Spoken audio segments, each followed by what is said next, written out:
Radio pink city 100.3 FM हर बार लेके आता है कुछ खास, जो कि होता है बहुत ज़रूरी, क्योंकि इसीलिए तो कहा जाता है ये सिर्फ गानों का स्टेशन नहीं, ये है इंफोटेनमेंट, जहाँ पे इंफॉर्मेशन भी होती है और एंटरटेनमेंट भी होता है, गीत भी होता है, संगीत भी होता है, तो चर्चाएं भी होती है। और आज जो हमारे एफएम गेस्ट हैं बहुत खास हैं, क्योंकि ये जो एक कमाल की सी चीज़ चला रहे हैं जिसमें जो चाहिए वो ही सबके पास आज के समय में नहीं है। क्योंकि बात कर रहे हैं हम ऐसी चीज़ की जिसकी सख्त ज़रूरत हमें है, और हमारे खास करके प्रियजनों को भी है। हमसे ये वो उम्मीद रखते हैं कि हम वो चीज़ उनको दें, और लेकिन इस आपाधापी में, भाग दौड़ में और नंबर 1 नंबर 2 के प्रेशर में कहीं ना कहीं हम उन चीज़ों को पीछे छोड़ते जा रहे हैं। हमारे साथ आज एफएम गेस्ट हैं डॉक्टर पीसी जैन साहब, जो कि 2019-20 में रोटरी क्लब के अध्यक्ष भी रह चुके हैं और इस समय एक्टिवली सदस्य हैं और संस्थापक चेयरमैन हैं टाइम बैंक ऑफ इंडिया। ये कमाल की सी चीज़ है जिसके बारे में सुन के बड़ी ही मुस्कुराहट चेहरे पे आ रही है कि देश का पहला और एकमात्र ऐसा बैंक जहां पे आपके पैसे नहीं चाहिए साहब, आपका समय चाहिए। Yes, you heard it right. यहाँ पे जो बात होगी वो होगी टाइम की, और टाइम बैंक। सर बहुत बहुत स्वागत है आपका। धन्यवाद। और मैं ये सबसे पहले इन सब बातचीतों में मैं भी खो गया कहीं ना कहीं, क्योंकि समय की आप बात कर रहे हैं और एक अलग ही कमाल की सी मुहिम है ये कि किस तरीके से समय को इकट्ठा किया जाए ताकि जो अपने प्रियजनों को वो समय हम दे। तो मैं यही पहला सवाल आपसे पूछूंगा कि किस तरह ये जो सीरीज आपने शुरू करी, कैसे आया इसका ख्याल कि ये ऐसा कुछ एक कॉन्सेप्ट लाया जाए और सबको इकट्ठा किया जाए और समय मांगा जाए। हाँ, इसके लिए देखिए, एक तो मेरे उस गुरुजन का आभार है जिन्होंने मुझे एक बार कहा था कि विचार कपूर की भांति होते हैं, अगर उन्हें पकड़ के नहीं रखा तो वो उड़ जाते हैं। जिसका अर्थ यह है कि अगर आपके पास कोई विचार आया है कुछ करने का, तो आप डायरी में नोट कर लें, पॉकेट में एक डायरी रखें। आज भी मेरी जेब में आप देखेंगे कि एक डायरी और पेन है, उसको आप नोट कर लीजिए। अदरवाइज क्या होता है कि आपके विचार बाद में खो जाते हैं, फिर आपको ध्यान नहीं रहता कि यार क्या था, क्या करना था कुछ तब ऐसे चलता रहता है। तो उसको नोट कर लेना, पहला तो ये चीज़ है। दूसरी चीज़ एक यूनिवर्सिटी है, विश्व में बड़ी प्रसिद्ध यूनिवर्सिटी है जिसे हम कहते हैं व्हाट्सअप यूनिवर्सिटी। कचरा यूनिवर्सिटी है वैसे तो, और सारी चीज़ें डिलीट करने में लगती है ज़्यादा। और कभी कभी आपको ध्यान होगा कि दिल्ली में एक बाजार लगता था पुस्तकों का, जहाँ बुक वॉर्म्स लोग जाते थे और पुरानी पुरानी किताबें वहाँ पे बहुत सस्ती मिलती थी, नीचे फुटपाथ पे होती थी। तो इस यूनिवर्सिटी में एक बार थी, वो मुझे अच्छे से समझ में आ रही थी। तो मुझे लगा कि ये बहुत यूनिक सा कंसेप्ट है और जिसमें समय जमा करके आप बुजुर्गों की सहायता करते हैं। तो मैंने डायरी निकाली और उसको नोट कर लिया कि ये मुझे इस पर कुछ काम करना है। फिर वो व्हाट्सएप में और दूसरा देखते गए, फिर धीरे धीरे वो खो गया।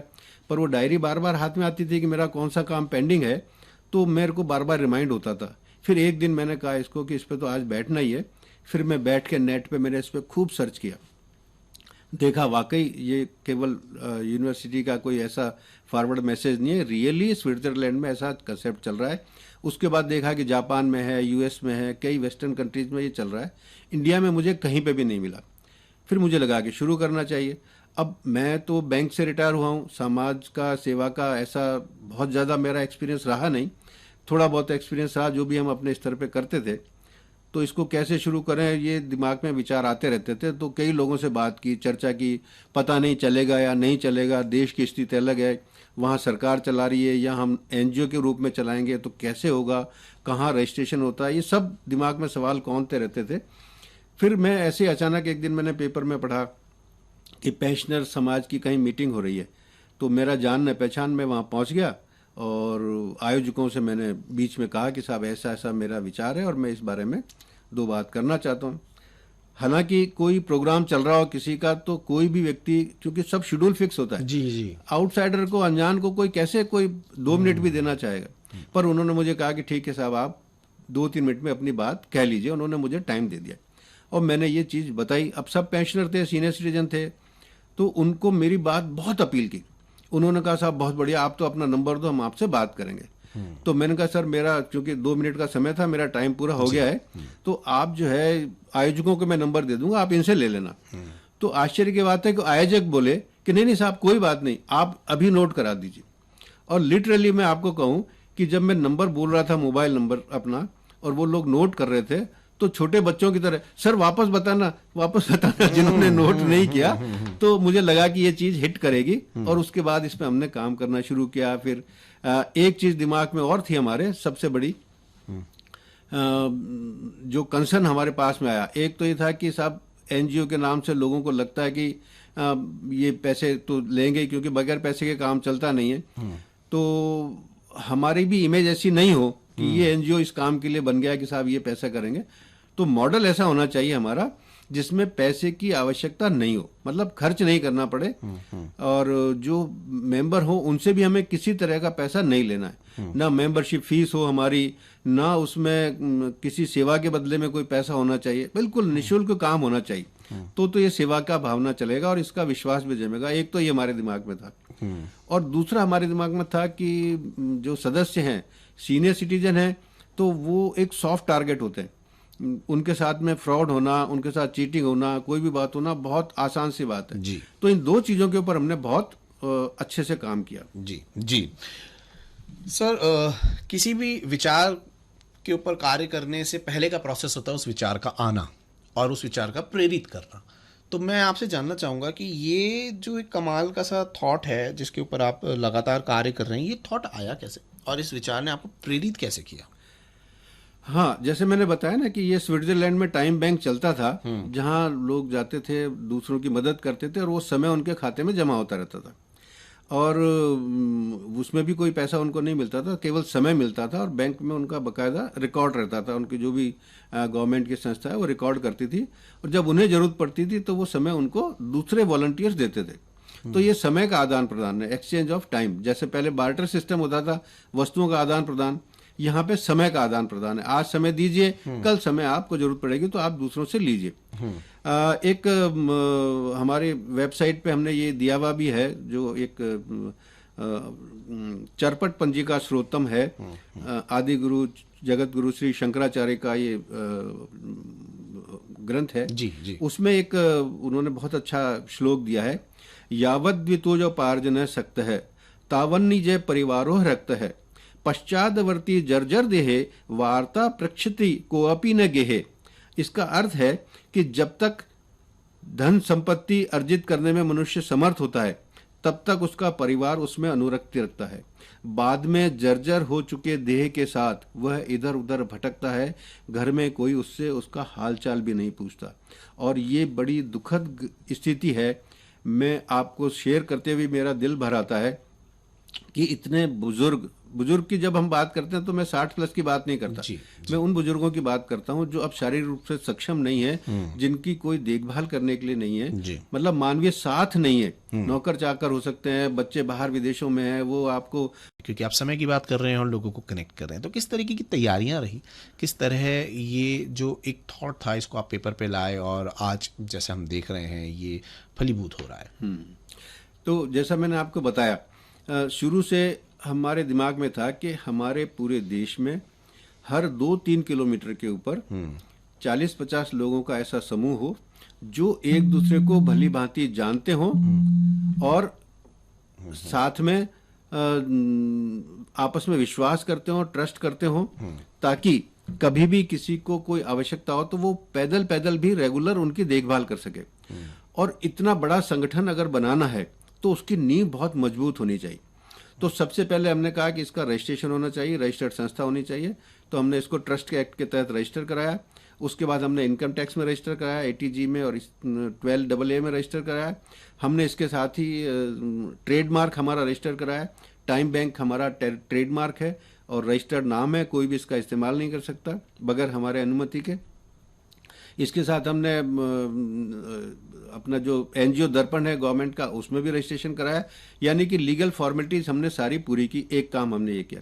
दूसरा, हमने जैसे बताया कि इसमें कम खर्चे में हमने काम करना है, तो कम खर्चे का मतलब यह है कि हमें टेक्नोलॉजी का सहारा लेना पड़ेगा, वही सबसे सस्ता काम हो सकता है। तो पूरे देश में हमारा कोई ऑफिस नहीं है, सारे वॉलंटियर्स हैं, हमारा कोई कर्मचारी नहीं है। तो इस तरह से हमारा एडमिनिस्ट्रेटिव कॉस्ट तो लगभग जीरो से है। जो खर्चा है हमारा वो हमारी वेबसाइट के ऊपर है और अब मोबाइल ऐप बन रही है उसके ऊपर खर्चा है। जी। तो उसमें वेबसाइट बनाना एक हमारे लिए चैलेंज था। उसको हमने पूरा करने के लिए वेबसाइट वालों से बात की और उसके साथ ही हमने मोबाइल ऐप के लिए बारे में बात की। जी। तो इस तरह से डिजाइन की हमने कि वो पूरे देश की व्यवस्था को कंट्रोल कर सके, हमारे टाइम बैंक को चला सके। कम्युनिकेशन के लिए हमारे व्हाट्सएप ग्रुप होते हैं, जो भी यूनिट बनती है उसके व्हाट्सएप ग्रुप होते हैं। तो शुरुआत हम करते हैं सिटी से, एक शहर का जो भी लोग जुड़ गए उनका एक ग्रुप बना देते हैं। उसके बाद संख्या जैसे जैसे बढ़ती है वैसे हम उसको छोटा रूप में ले आते हैं, पोस्टल पिन कोड के रूप में ले आते हैं, और उसमें भी अगर मेंबर ज़्यादा बढ़ते जाते हैं तो उसकी और हम छोटी यूनिट्स करते जाते हैं। तो जयपुर में तो हमारी पिन कोड की यूनिट्स तो हैं ही सब जगह, उसके अलावा पिन कोड में भी हमारी बहुत छोटी छोटी यूनिट्स बन चुकी हैं। एक एक पिन कोड में 10-10, 12-12 पिन कोड यूनिट्स हैं और सारे वॉलंटियर्स हैं। हर एक यूनिट को चलाने के लिए हमारे प्रभारी हैं, इंचार्ज हैं, जिनको हम कहते हैं एडमिन। जो छोटी यूनिट है वो एरिया एडमिन कहलाती है, उससे ऊपर है वो पोस्टल पिन कोड है, उससे ऊपर हमारे सिटी के कोऑर्डिनेटर होते हैं जो पूरे सिटी को सारे लोगों को कोऑर्डिनेट करते हैं, उससे ऊपर स्टेट कोऑर्डिनेटर्स हैं। तो वो स्टेट के सारे शहरों के जितने भी एडमिन्स हैं हमारे, उनको गाइड करना, उनका संभालना, उनको कोऑर्डिनेट करना आपस में। और उसके बाद हमारा 12 लोगों की एक गवर्निंग काउंसिल है, वो पॉलिसी बनाती है, उसको इम्प्लीमेंट करती है, उसकी मॉनिटरिंग करती है और उसको रिव्यू भी करती है। उसकी हमारी मंथली रेगुलर मीटिंग होती है जिसमें हम बराबर इसके ऊपर चर्चा करते रहते हैं। इस प्रकार से हमारी ये गवर्निंग काउंसिल के रूप में हम इसको पूरा मैनेज करते रहते हैं। तो हमारा कोई इसमें खर्चा विशेष आता नहीं है। जी सर, ये सब चीज़ों का मैनेजमेंट आप कर रहे हैं, जिस तरीके से टाइम को इकट्ठा कर रहे हैं, और संगीत भी एक बहुत इंपॉर्टेंट रोल है। जी जी। जिस तरीके से आपके चेहरे पे मुस्कुराहट आई, मुझे हम पता था कि ये बात जो है वो ऐसी है कि आप जब भी किसी से करेंगे तो वो कितना भी व्यस्त हो, संगीत के लिए तो समय निकाल ही लेगा। जी जी जी। इससे बढ़िया जरिया नहीं है किसी के चेहरे पे मुस्कुराहट लाने के लिए। तो मैं चाहूँगा कोई ऐसा गीत जो अक्सर आप गुनगुनाते हो, या जब भी कोई कहता हो कि यार मेरे पास समय नहीं है, तो आप उसको वो कहते हैं गीत का लिए ऐसा है कि जब हम किसी की सेवा करते हैं, है ना, जो सेवा के लिए जज्बा होना चाहिए, और उसके लिए जरूरी नहीं कि आपके पास पैसा ही हो, पैसे से ही आप करो। आप वैसे भी किसी के, एक बार मैंने पढ़ा था कि वो आपका बस में सीट दे दी उसको, बहुत गरीब थी, वो दूर तक जाना था, वो यात्री आते रहे और वो सीट देती रही। किसी ने पूछा कि भाई तुम खुद खड़ी हो जाती हो, इसको सीट दे रही हो? तो बोले मेरे पास देने को और कुछ नहीं है, मेरे पास ये सीट है, मैं ये तो कम से कम दे सकती हूँ, मैं धन नहीं दे सकती। तो इसी प्रकार से हमें किसी की सेवा करनी है तो पैसा नहीं चाहिए। और इसके लिए राज कपूर साहब का बहुत बढ़िया गाना है, आपको ध्यान होगा, किसी की मुस्कुराहटों पे हो निसार, तो नारी फिल्म। हाँ बिल्कुल। और मुस्कुराहट भी यही कहती है साहब कि कभी कभी आपके जो शब्द हैं किसी का दिन बना देते हैं, और किसी के लिए दिन बन जाते हैं। इसलिए हमेशा पॉजिटिव शब्दों का इस्तेमाल करें और हर किसी का दिन। उसमें लाइन है ना, माना अपनी जेब से फकीर है, तो वो गाना बहुत सूटेबल है इस संदर्भ में। बिल्कुल।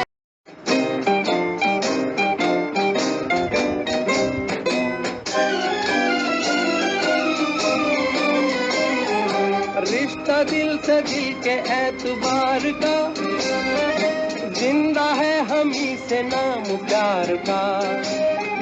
रिश्ता दिल से दिल के एतबार का, जिंदा है हम ही से नाम प्यार का। के मर के भी किसी को याद आएंगे, किसी के आंसुओं में मुस्कुराएंगे। कहेगा फूल हर कली से बार बार, जीना इसी का नाम है। जैसे कि मैंने आपको बताया था कि सीनियर सिटीजन बड़े सॉफ्ट टारगेट होते हैं जी। और उनकी सुरक्षा एक बहुत बड़ी जिम्मेदारी है, और इसके ऊपर हमने बहुत महत्वपूर्ण काम किया है। देखिए उसमें हमने क्या क्या लेयर्स लगा दी हैं। पहली तो ये है कि वेबसाइट पे जब रजिस्टर करते हैं तो उसका डाटा मेंबर को या नॉन मेंबर को किसी को भी नहीं मिलता है। कोई देखना चाहे तो उसे ये नहीं पता लगता कि इसमें और कौन कौन मेंबर हैं, उनका नाम क्या है, मोबाइल नंबर क्या है। पहला तो हमने एक चेक ये लगाया। दूसरा चेक ये हमने किया कि हम केवल मेंबर ही मेंबर की सेवा करेंगे। जो अनजान व्यक्ति है, जो हमारा मेंबर नहीं है, उसकी हम मानवीय आधार पे वैसे सेवा करते हैं, वो अलग बात है, लेकिन टाइम बैंक के बैनर तले उसकी सेवा नहीं करेंगे, क्योंकि पता नहीं कौन है कौन नहीं है, किसके पास भेजें किसके पास नहीं भेजें, तो नॉन मेंबर की सेवा नहीं करेंगे। तीसरा हमने चेक लगाई है कि हर एक की केवाईसी की जाएगी, तो उनका फोटो लगता है, आईडी लगता है, ये तीसरा चेक लगा है। अब उसमें भी बात आई कि अगर कोई फोटो किसकी लगा देगा तो कैसे पता लगेगा कि भाई सही है या नहीं, तो हमने चौथा चेक लगाया कि जब वो रजिस्टर करेगा तो वो इनएक्टिव स्टेटस में होगा, सक्रिय सदस्य के रूप में नहीं होगा। उसको हमारा एडमिन जांच पड़ताल करके, चाहे उसके घर जाएगा, चाहे उसको मीटिंग में करेगा, चाहे वीडियो कॉल करेगा, चाहे जैसे करेगा, उसकी संतुष्टि होने पर ही उसको अनुमोदित करेगा। तो जो हमारा अनुमोदित सदस्य होगा वही सेवा लेने में और देने में पार्टिसिपेट कर सकता है। इसके बाद ही एक बहुत इंपॉर्टेंट पार्ट रह गई, क्योंकि जो हमने कहा कि जब हमें कभी मदद की आवश्यकता होती है तो हम किसको बुलाते हैं? उसको जो हमारा जानकार है, हमारा विश्वसनीय है। कभी हमने किसी अनजान से मदद मांगी क्या? नहीं मांगते। केवल तब मांगते हैं जैसे सड़क पे एक्सीडेंट हो गया और गंभीर घायल है, हम उठ नहीं सकते, तो कोई भी उठा के ले जाएगा, हमारे लिए ठीक है। लेकिन वैसे मुझे मान लीजिए डॉक्टर के पास चेकअप के लिए जाना है, तो फिर मैं किसी को सड़क चलते को थोड़ी कहूंगा भाई मुझे लेकर जाओ। हम विश्वसनीय व्यक्ति को ढूंढते हैं। तो विश्वास पैदा होना बहुत जरूरी है, और वो विश्वास पैदा तब होता है जब हम व्यक्तिगत रूप से लगातार मिलते रहें, एक दूसरे को जानते रहें, बातचीत करते रहें। केवल फेसबुक पे, व्हाट्सएप पे मित्र होने से वो मित्रता नहीं होती जी। तो हमने इसमें कंसेप्ट रखा मंथली मीटिंग का। हर यूनिट की मासिक रूप से मीटिंग होना जरूरी है, उससे वो एक दूसरे को जानने पहचानने लग जाते हैं। कई बार हमारे जो मेंबर बने हैं और 4-4 महीने 6-6 महीने हो गए, कुछ एक तो ऐसे जिनको साल भर भी हो गया, और वो कहते हैं कि साहब आपके यहाँ तो कुछ हो ही नहीं रहा है, कैसी संस्था बनाई है आपने। तो उसके लिए जरूरी है कि उनकी मंथली मीटिंग हो, और मंथली मीटिंग होने के लिए कुछ मेंबर होना जरूरी है। अब ऑल इंडिया से ऑनलाइन कोई भी मेंबर तो बन जाता है। अब उसके शहर में मान लीजिए अभी 4-5 ही लोग हुए हैं, ज्यादा मेंबर बने नहीं, तो फिर उनकी मंथली मीटिंग होना मुश्किल हो जाता है। तो इसलिए कई बार समय लग जाता है। तो हम अपने मेंबर्स को कहते हैं कि आप धैर्य रखिए, अपने मेंबर थोड़े से बढ़ाने का प्रयास कीजिए। आपको ज्यादा कुछ नहीं करना, सिर्फ अपने पिन कोड एरिया में अगर आपने 10 लोग 12 लोग भी बना लिए और उनके साथ मीटिंग शुरू कर दी, तो फिर ये अपने आप खुशबू फैलेगी सारी जगह। इसको रोकने वाला फिर कोई नहीं है। तो इसलिए जो अभी भी मेरा संदेश है, जो सुन रहे हैं हमारे साथी और जो मेंबर जो ये हताश होते हैं कि साहब कुछ एक्टिविटी नहीं हो रही है, दूसरा हम कहते हैं कि आपको आदमी तो है ना तुरंत रिजल्ट चाहता है। वो कहता है साहब बताओ कितने लोगों की सेवा कर दिया आपने, है ना। तो हम कहते हैं भाई इस पे फोकस करने की जगह आपको नींव मजबूत करनी। सेवा तब शुरू होगी जब आप मिलेंगे और आपके यहाँ से कोई सेवा मांगने के लिए तैयार होगा, क्योंकि हम अनजान के तो कर नहीं रहे जी जी। और मेंबर ही पहले मदद मांगेगा, वो तब मांगेगा जब उसे आपके ऊपर विश्वास होगा। विश्वास कब होगा? जब आप मंथली रूप से मिलेंगे। Connection is important. कनेक्शन ही। अच्छा, ये जो प्रोसेस है इसमें खर्चा भी होता होगा जी। किस तरीके से आप इन चीजों को बैलेंस करते हैं? देखिए खर्चा तो हर संस्था में होता है, बगैर उसके काम चलता नहीं है। लेकिन हमने कहा ना कि हम बेयर मिनिमम खर्चे में काम करते हैं। तो खर्चा क्या है हमारा? वेबसाइट का। और वो भी जब हमने वेबसाइट वालों से बात की और उनको अपने ये कंसेप्ट बताया और हमने कहा कि साहब हम इससे कमर्शियल एंगल बिल्कुल नहीं रखना चाहते, हम इसमें पैसे का इन्वॉल्वमेंट नहीं रखना चाहते, तो उन्होंने कॉस्ट टू कॉस्ट बेसिस पे हमारी वेबसाइट बना दी। कहते हैं ना कि एक प्रयास करना चाहिए और हाँ। लोग तो बहुत हैं, मिलते चले जाते हैं। हाँ। और हालांकि हमें इसको 4-5 साल हो गए, 5 साल हो गए इसको चलाते हुए, और जो रिजल्ट आना चाहिए उतना नहीं आता, ये मैं मानता हूँ। इसलिए नहीं आता क्योंकि हम पैसा तो हमारे पास है नहीं, हम लेते नहीं। जो वेबसाइट का और ये छोटे मोटे खर्चे हम लोग ही आपस में, जैसे मैं हूँ, मेरे साथ जो हमारे मित्र हैं जिन्होंने शुरू किया था, खोसला साहब हैं, अनिल खोसला जी हैं, वो मैनेजिंग ट्रस्टी हैं। मेरी सिस्टर हैं कमला जी, कमला भूटानी, जिनके साथ मैंने शुरुआत में चर्चा की थी, जिन्होंने मुझे संबल दिया था कि यस गो हेड, ये बिल्कुल अच्छा आइडिया, आपको करना चाहिए, हम आपके साथ पूरी तरह से साथ हैं। मेरी पत्नी है अरुणा जैन, उन्होंने कहा कि आप कीजिए। तो उनसे जोश मिला मुझे। हम लोग ही आपस में खर्चा कर लेते हैं। कभी कोई बड़ा फंक्शन होता है, कुछ करना होता है हमें, तो हम अपने मेंबर से कहते हैं कि भाई जो श्रद्धा से जो भी डोनेट करना चाहे डोनेट कर दे। तो जितना खर्चा होता है उतना डोनेशन लेके हम काम खत्म कर देते हैं। सामूहिक प्रयास है। सामूहिक प्रयास से जी। अच्छा, जिस तरीके से इसका प्रोसेस है, क्या इसमें गवर्नमेंट डिपार्टमेंट्स का भी तालमेल है? गवर्नमेंट डिपार्टमेंट का ताल्लुक जहाँ तक है, हमने यहाँ समाज कल्याण एवं अधिकारिता मंत्रालय है, उनसे संपर्क किया था। उन्होंने अपने सारे डिपार्टमेंट्स को एक पत्र भेजा है कि टाइम बैंक को सपोर्ट किया जाए। हालांकि कोई हमारा एमओयू टाइप नहीं है, तो वो एक पत्र है, गाइडलाइंस तो नहीं कह सकते उसको, एक एडवाइजरी सलाह के रूप में है। तो जो अधिकारी उचित सहते हैं और सहयोग करते हैं। इसी प्रकार से हमने पुलिस डिपार्टमेंट में कांटेक्ट किया था। हमें पता लगा था कि बीट कांस्टेबल की स्कीम है जिसमें उनको अपराध नियंत्रण के साथ साथ बुजुर्गों की देखभाल भी अपने अपने क्षेत्र में करनी होती है। लेकिन चूंकि उनकी प्रायोरिटी सबसे पहले अपराध नियंत्रण है, तो ये सेकंड प्रायोरिटी होती है। हम उनसे मिले, हमने कहा कि साहब आप ऐसे बुजुर्गों को हमसे कनेक्ट करा दीजिए, हम देखभाल करेंगे। तो उन्हें भी हमारा कंसेप्ट बहुत अच्छा लगा। उन्होंने लिखित में सारे थानों को पत्र जारी किया है कि टाइम बैंक के साथ में अपने बीट कांस्टेबल जो हैं उनको कहिए कि अपने बुजुर्गों को टाइम बैंक के साथ कनेक्ट कर दें।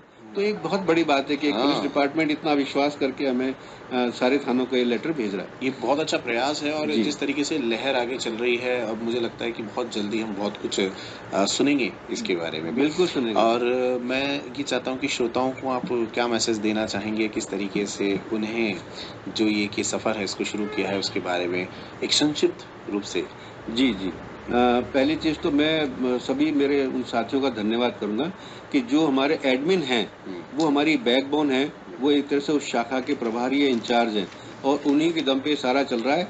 वे लोग निस्वार्थ भाव से कभी अपनी जेब से भी खर्चा करते हैं, अपना समय देते हैं और पूरी शिद्दत के साथ अपना काम चला रहे हैं। आम जनता से मेरा अनुरोध है, पब्लिक जो भी सुन रही हैं, जो सदस्य हैं, जो सदस्य नहीं भी हैं, हमारे देश में बुजुर्गों की जनसंख्या का विस्फोट होने वाला है। आज युवाओं का देश है। 2047 जो विकसित भारत की कल्पना है नरेंद्र मोदी जी की, उस समय देश की बुजुर्गों की आबादी आज की जो 2011 की जनगणना है उसमें 10 करोड़ से बढ़कर 30 करोड़ हो जाएगी और जो युवा पीढ़ी है उनके ऊपर एक बोझ होगा। टाइम बैंक एक ऐसा कंसेप्ट है जिसमें किसी भी प्रकार का सरकार के ऊपर कोई आर्थिक भार नहीं आएगा और फिर भी सभी बुजुर्गों की अपने अपने क्षेत्र में देखभाल की जा सकेगी। आज हम पैसा जमा करते हैं भविष्य के लिए, इसी प्रकार से आज हम समय जमा करना शुरू कर दें ताकि भविष्य में हमारी भी देखभाल हो सके। तो संयुक्त परिवार का एक छोटा सा रूप हम इसमें शामिल करना चाहते हैं। बहुत बहुत धन्यवाद आपका साहब, ये इतनी कमाल की सी जो बात है और इतना जो समय को जिस तरीके से उसको किस तरीके से हम अपनों के साथ बांटें और कैसे एक छोटी सी ऑर्गेनाइजेशन एक बड़ा रूप लेती जा रही है, उसके लिए बहुत बहुत बधाई आपको और बहुत बहुत धन्यवाद स्टूडियो में आने के लिए और इतनी सारी बातचीत करने के लिए। धन्यवाद धन्यवाद, बहुत बहुत धन्यवाद। ये थे डॉक्टर बीसी जैन साहब, संस्थापक chairman times bank of India. Radio pink city 100.3 FM सुनते रहिए। आया त्योहार हीरो पे सवार